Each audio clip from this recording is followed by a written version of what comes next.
Hello, my beautiful people. Welcome to our YouTube channel, and thank you so much for being here and for being part of this channel. So today we are going to talk about few issues about county government and what the county governments have been doing in the past few years. What we understand is that we got into devolved government a few years ago after the new constitution, and we have been doing this probably because we don't have the knowledge of how devolved government works, and we are new to this thing. But I believe that we are learning and we are heading to the right direction. When you compare Kenya to most countries in Africa, we are doing a little bit better in terms of governance and all that and development and stuff. We are not far much behind. Of course, there are countries that are doing much better, and even without the devolved government. But I believe that we are heading in the right direction with devolution and all that. So personally, I want to talk about some of the few things that we are getting wrong. We are getting wrong in our devolved government. For example, when county government makes laws and we have a different government voted in, or rather a different governor voted in, and they come with new laws and they try to undo whatever the previous governor did. So for example, if today there are two guys who are competing for the governor seat of Nairobi, and mmoja anaanguka mwingine anapita. Now the problem comes in when mwenye alianguka anaapa kwamba when I get into power, I'll make sure that I undo whatever Governor X did.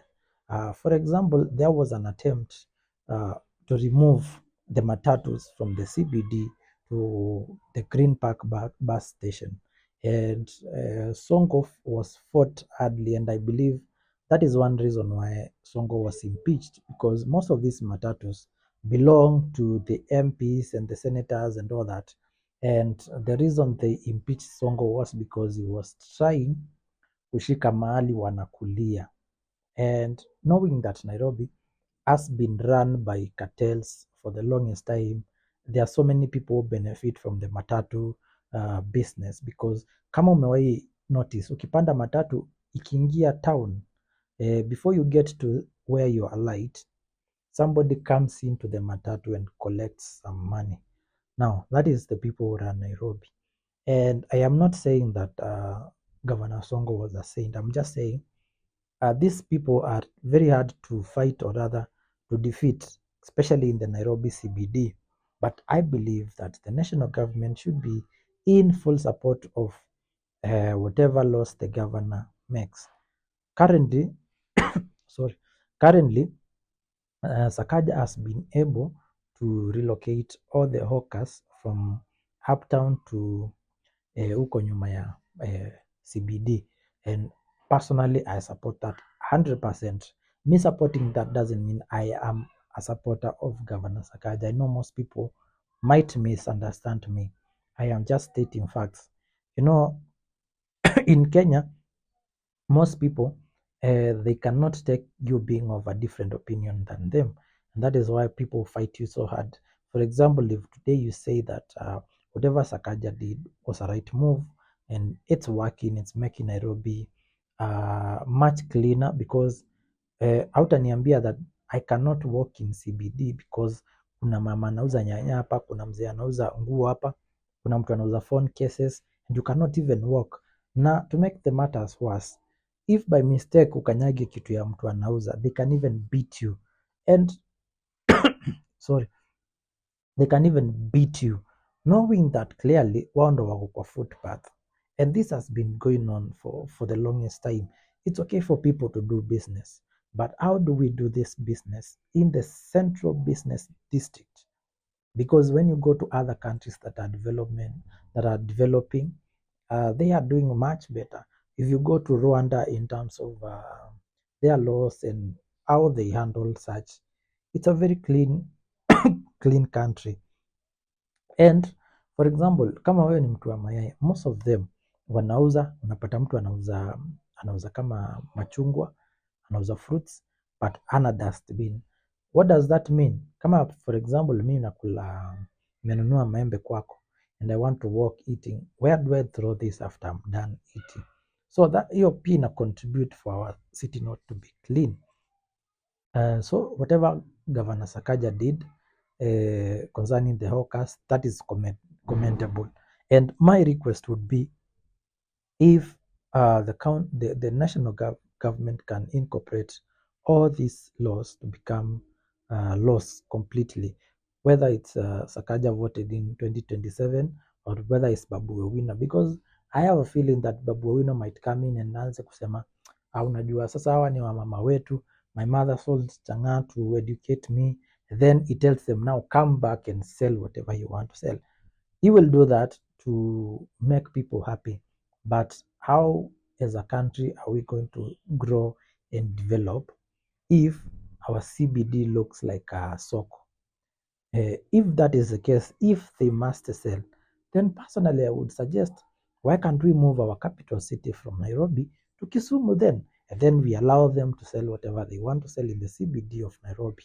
Because we cannot have a CBD that doesn't have a plan, that is congested, that has matatus in it, hawkers in it, thieves in it, conductors in it, and all these sort of people who make it so hard for one person, even for the tourists who come to Kenya. Most of them avoid CBD because there's nothing to admire in our capital city.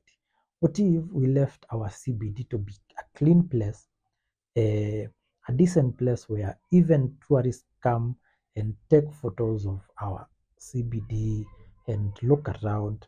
If you want to sell something in Nairobi, it's not a problem, it's not wrong. Why can't you do this in some place like, let's say, for example, all the hawkers went to Ngara and Gikomba area, so that I know if I have to do a shopping, if I need to buy groceries in town, I can just walk to Ngara, buy everything I need, board a matatu from Ngara. Because if you live, for example, if you live around Westlands, Thika Road, we can have all the matatus there.